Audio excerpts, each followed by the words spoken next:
Alright,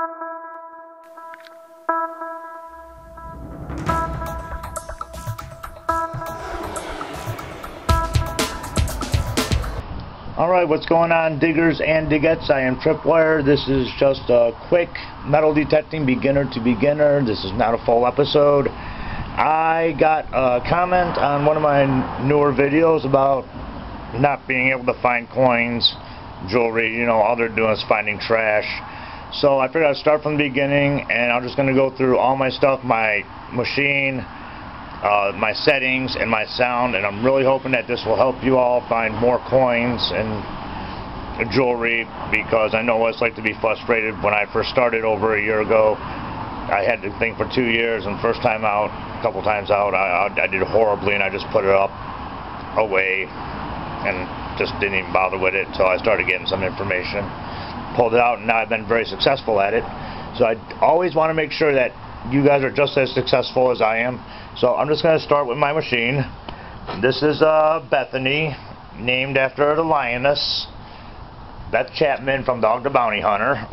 So that's what this is. This is the Bounty Hunter Fast Tracker. I bought this at, I believe it was Dick's Sporting Goods. It was only $100. So this is definitely the cheapest one on the market.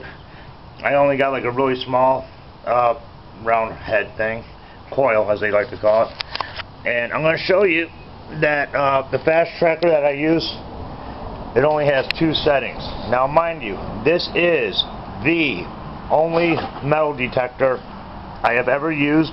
I have never even picked up another metal detector. I never tried another one. This is the only one that I've ever used. Now for settings, you know, it definitely got your sensitivity over here, and you got your discriminate over here. That is it. That's all this has. It has no depth finder. It has no thrills or bells or whistles. This is it. That's all I got. Now the way I have my settings is very simple. I keep my sensitivity all the way up. So I got that all the way up. And I keep my discriminate all the way up too. I found that this setting works best for me. It works out very well. I've been very successful with this type of setting, so I'm not going to change it. And I brought along some targets with me so you can get an idea what each sound sounds like. I'm really hoping that this will all help you find more treasures that are out there deep in the earth. Okay, we are going to start with the pull tabs. I brought a couple of pull tabs. This is the sound the pull tabs make. Okay, so it's very important to know your sounds. You know, you may have one of those finders that tell you everything. I still can only go by sound. So when you hear that, those are pull tabs. But what I also want you to know is that when you have a nickel, which I'll pull out right now, a nickel will give you the same sound.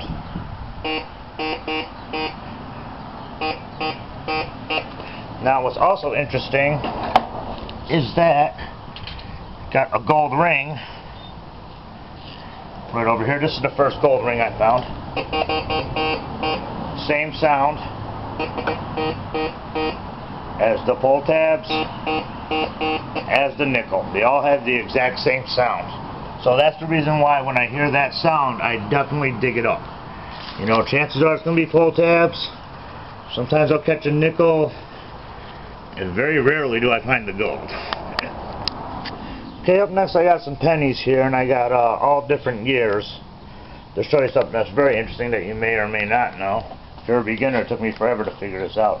This is a 1960 over here. Here how it has that high pitch. There's a 1960 penny. Now, got the 1970. Still got the same high pitch. And then you got the 1980. Hear how it's cracking a little bit? It's because 1980s are made out of a different type of metal. Okay, now we got the 2000s. Sounds a lot like the 80s. And we got 2010. It still has that crackling sound. So all your new modern pennies, basically from 1980 all the way up to 2010, 2015, you're going to have that sound. And with the earlier pennies, your 60s and 70s, you're going to have higher pitch sounds.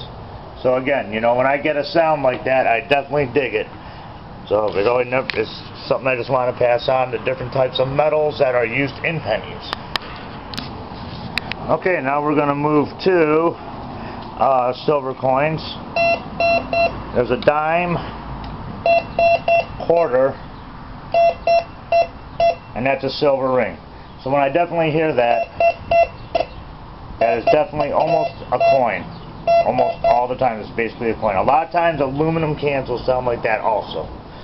And I only got a couple other things to show you before this battery runs dead. I brought along a piece of brass and a piece of copper. I want to see what they sound like. So you see the brass sounds a lot like the quarter. And copper sounds the same too. So these are just some of the sounds that it makes.